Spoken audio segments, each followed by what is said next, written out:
C'est bon? Donc concis et tout, hein. D'accord, il dynamite. Et là. Bon.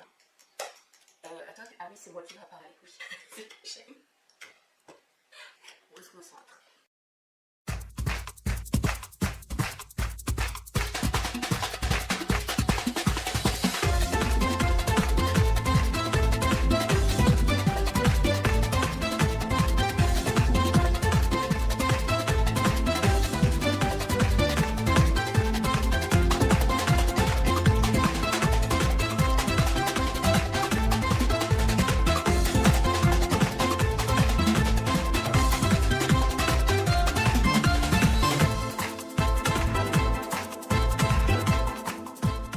Coucou tout le monde. Alors, je reviens aujourd'hui donc avec Nico pour une vidéo de débat. C'est la première dans la playlist parlant de ce qui dérange. Et donc ça va être les dessous de YouTube, les a priori, ce que les gens pensent de YouTube, des youtubeuses, et vous allez pouvoir connaître le point de vue d'un homme qui n'a pas de chaîne YouTube en plus, qui est quand même extérieur à tout ça, parce que ça fait pas très longtemps en fait que tu squattes sur YouTube. Et mon avis en tant que youtubeuse, donc je suis en plein dedans en fait, et en plus je suis nana, donc c'est très bien parce qu'il y aura deux avis totalement différents. Ou peut-être qu'ils vont se rejoindre, on ne sait pas. Alors cette vidéo, petite précision, elle a déjà été tournée. Deux fois. Mais c'était pas dans le même cadre, et en fait il y avait toujours un problème. Alors la première fois c'était un problème de durée puisqu'on était à quasiment 2 heures, 2h30 de vidéo, et la seconde fois c'était le son parce qu'on n'entendait rien.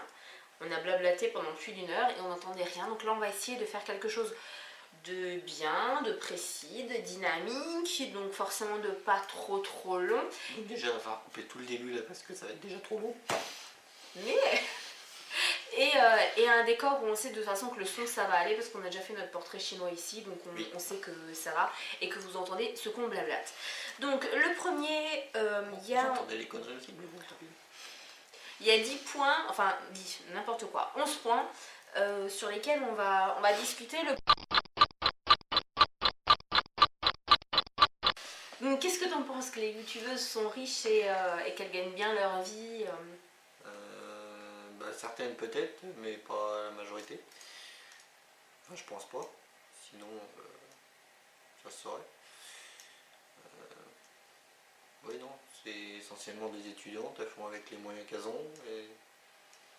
Après, voilà, moi je te connais, je connais pas tout non plus, mais voilà, c'est...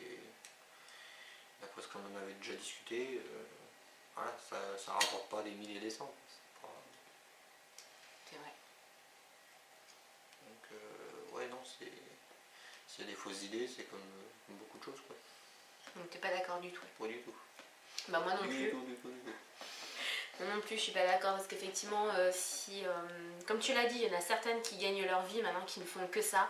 Mais c'est notamment des youtubeuses qui étaient là tout au début de YouTube et qui ont un blog aussi à côté, qui ont démarré par le blog, qui ont d'abord été blogueuses, donc rédactrices web, et qui après sont passées à YouTube, et donc qui ont emmené déjà leurs abonnés et tout ça, qui ont une certaine notoriété et qui ont tout le staff derrière pour faire un blog professionnel, pour voilà tout ça. Donc c'est vrai que là oui, ces personnes-là, oui, en vivent. Maintenant combien elles gagnent, on ne saura jamais parce que elles peuvent nous dire ce qu'elles veulent. Voilà, elles peuvent très bien nous mentir et puis effectivement ça ne regarde personne. Je sais que pour ma part, je gagne quelques centimes, et vraiment j'exagère pas, quelques centimes par mois, donc c'est vraiment pas ça qui me fait vivre, loin de là. C'est d'abord une passion, et je pense que quelque part ça permet aussi que la chaîne reste totalement naturelle, parce que ma motivation c'est pas forcément de gagner de l'argent, parce que je sais très bien que ça va pas être les prochains mois qui vont me permettre de vivre par rapport à YouTube. Après, bon voilà, il y a toujours des exceptions, mais c'est quand même très rare. Oui, comme les 3/4 des fonctionnaires de France. Donc je vois pas en quoi elles sont enseignantes, parce qu'elles restent devant un ordi, quoi. Il y a du boulot, que ce soit pour la préparation, la mise en place des vidéos, le tournage, la rédaction des textes et des articles. Non, c'est du taf. sans compter qu'à côté il y a leur vie, donc c'est pas simple. Donc c'est un mélange entre, entre leur vie privée et en même temps leur blog, donc c'est loin d'être une sinécure, comme dirait l'autre. T'es pas d'accord non plus? Pas du tout. Bah là je te rejoins encore, c'est pas pour paraître prétentieuse ou quoi, mais c'est vrai que c'est quand même pas mal de boulot. Après, c'est vrai que moi j'ai... Arrête de jouer avec ma... En fait il joue avec ma barrette à cheveux qui l'entoure en fait, qui met autour de mon shampoing. Pas du tout, Si, bah si. C'est pour ça que vous entendez des bruits bizarres. Non, voilà. pas du tout. Donc c'est vrai que moi j'ai aussi mon blog, j'essaye d'avoir une régularité et un certain nombre de vidéos par semaine notamment, donc 3, une sur la collab, 2 sur ma chaîne.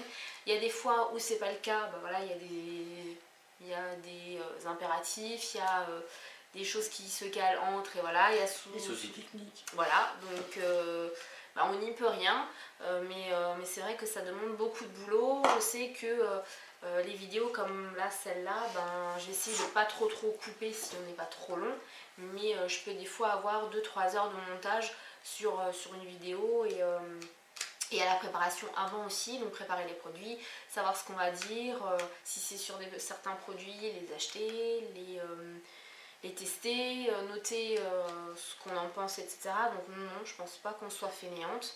Après, comme tu l'as dit, on n'est pas plus fainéante que ceux qui sont derrière un bureau toute la journée, sachant que nous on a notre vie à côté et les 3/4 des youtubeuses beauté en l'occurrence, parce que voilà, je parle de ce que je connais, ce sont beaucoup des mamans ou des étudiantes, et que ce soit les unes ou les autres, elles ont une vie à côté, et vu qu'on est très peu à en vivre, du coup on ne peut pas tout laisser en stand-by pendant un certain temps et dire non, j'ai ma chaîne, non, il faut que le reste tourne parce que l'entourage ne comprendrait pas qu'on fasse passer quelque chose qui ne nous rapporte pas d'argent avant la vie quotidienne. Donc effectivement je suis pas d'accord non plus.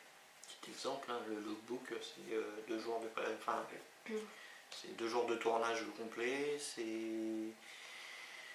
on a mis quoi, 2 jours de préparation pour choisir les tenues.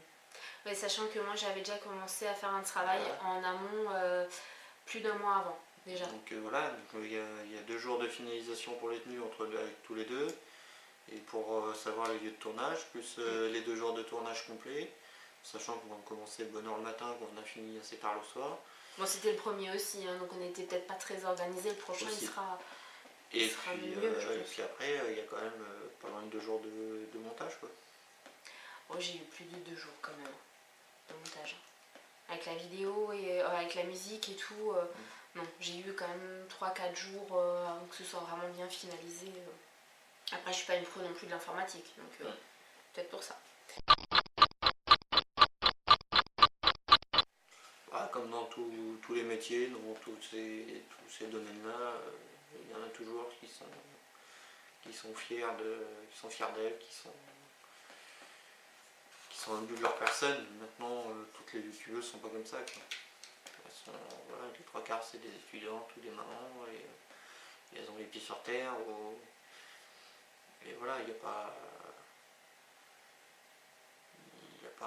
à juger ça, quoi. Moi, il n'y a pas à penser ça, parce que c'est pas le cas, quoi. Il y a toujours la brebis galeuse dans un groupe, mais en règle générale, non, elles sont abordables, elles sont humbles. C'est vrai qu'il y en a aussi qui font des meet-up pour se faire connaître. Téléphone. Non, plus parce qu'elles pensent être une star. Oui. Après voilà, faut relativiser les choses, quoi. Il y a les youtubeuses sont. On parle de youtubeuse, j'ai une youtubeuse qui m'a envoyé un message. Les youtubeuses sont pas. Oui, non, c'est pas des stars, quoi. C'est des personnes comme nous, comme tout le monde, quoi. C'est clair que celles qui pètent plus haut que leur cul, voilà, on les connaît. En tant que youtubeuse beauté, on sait, on a toutes nos préférés, on sait lesquelles sont vraies et pas. Qu'elles soient reconnues dans la rue, ça dépend du caractère de la personne en fait. Je pense que si la nana, comme tu dis, elle a les pieds sur terre, qu'elle reste sur ses valeurs et sur ses principes. Après, voilà, elle peut très bien rencontrer, être connue dans la rue, faire des meet-up et tout ça, avoir beaucoup d'abonnés, sans pour autant péter plus haut que son cul et être, oui, et rester elle. Après, il y en a, c'est vrai, qui ont beaucoup d'abonnés et qui se la pètent et qui commencent à avoir des manières, et ça on le voit de toute façon au fil des vidéos, où elles commencent, enfin les premières vidéos elles étaient toutes simples, et puis au bout d'un moment ça devient du n'importe quoi. Maintenant c'est juste dommage parce que ça, voilà, et puis ça renvoie une image aussi super superficielle de ce monde-là, alors que oui, bon, on va pas changer la face du monde en présentant un shampoing ou un mascara, mais c'est clair qu'on peut apporter aussi beaucoup à certaines personnes qui ne savent pas se maquiller, qui ne savent pas quoi utiliser comme produit, qui, voilà, donc... Tu viens de me casser ma barrette. Il vient de me casser ma barrette. Non mais t'es sérieux? Il vient d'où ce morceau? Je sais pas. Dis-moi d'où il vient ce morceau. Je Il sais m'a pas. cassé ma Il est barrette. tombé à la... Ah si, c'est le petit bout là. Il m'a cassé ma barrette. Ne touche pas rien. Donc on est du même point de vue là-dessus, pas sur ma barrette. T'en racetterais. Ensuite...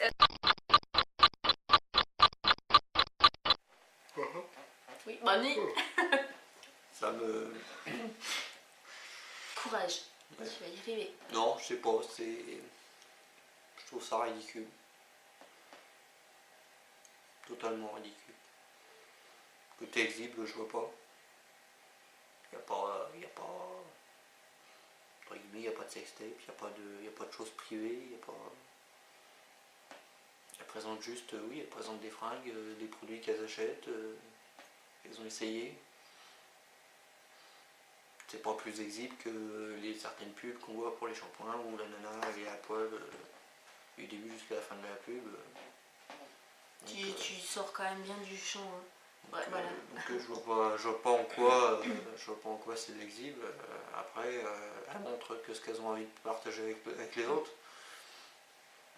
Celui que ça déplaît, il le carrière derrière et puis c'est tout. Après, oui, non, je vois pas.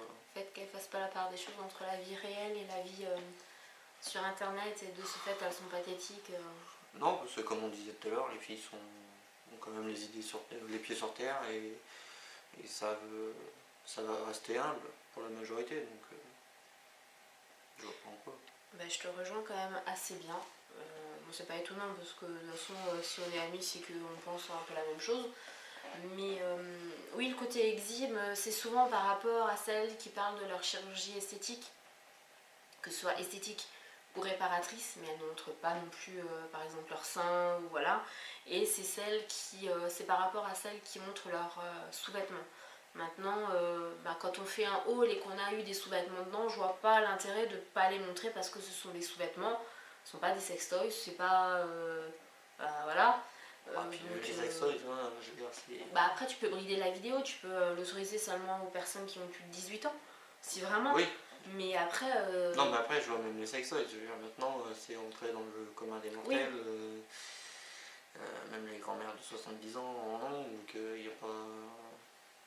plus rien de tabou de ce côté-là, quoi. Oui, mais bon, si tu t'essayes de après, c'est vrai réfléchir comme les gens qui ont l'esprit très étriqué et tout ça, c'est comme un maillot de bain. Après, voilà, c'est vrai que ça reste aussi le domaine de la vie privée et que ça peut ne pas forcément plaire au conjoint. Tu ressors du champ.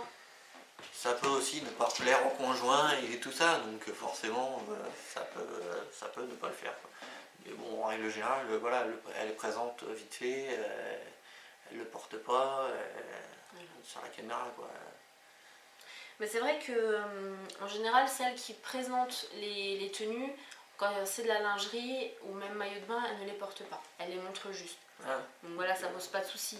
Après, si le conjoint il est pas d'accord, ça c'est un souci dans le couple et c'est personnel. Oui. Et si le conjoint n'accepte pas la chaîne YouTube, après c'est la youtubeuse qui doit gérer le truc. Donc voilà, après le fait qu'on soit pathétique et qu'on ne fasse pas la part des choses entre la vie réelle et la vie sur le net, c'est clair que sur YouTube ou sur le net, on peut quand même plus facilement dire next à quelqu'un. Oui. Qu'en réel. C'est-à-dire si on n'aime pas, ben, on arrête la vidéo et on passe à une autre youtubeuse et voilà, où on se désabonne de la chaîne, et puis si on aime bien, et ben on s'abonne. Donc arrête de... Il est en train de jouer avec mes post-it. Mais après non, je pense qu'on est quand même, enfin on est à peu près censé, on n'est pas tout taré. Bon, on est un... Ok, d'accord. Moi je sais que... J'en connais au moins une, là, mais... Je sais que mes amies youtubeuses, ben, sont quand même pas super comme ça, et puis toutes gentilles, et puis... non, on a quand même... Enfin, Ah, puis en même temps, ça serait chiant Mais, sinon. Enfin, moi, personnellement, je trouverais ça chiant de regarder les vidéos si c'était carré, unitaire, sans âme, sans rien, sans...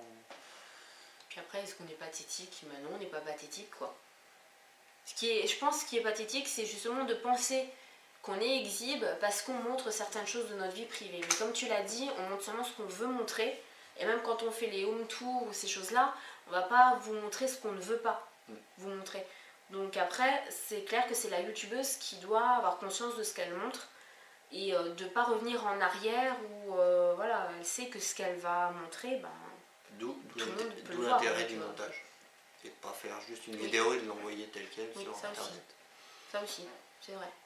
Puis oui, ça permet aussi de faire une vidéo un peu plus structurée.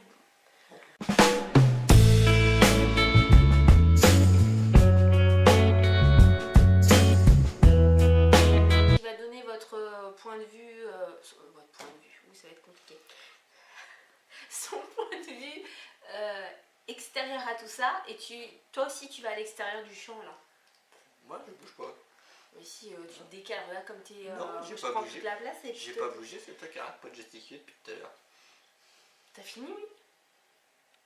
Ça tourne là. Oui, madame.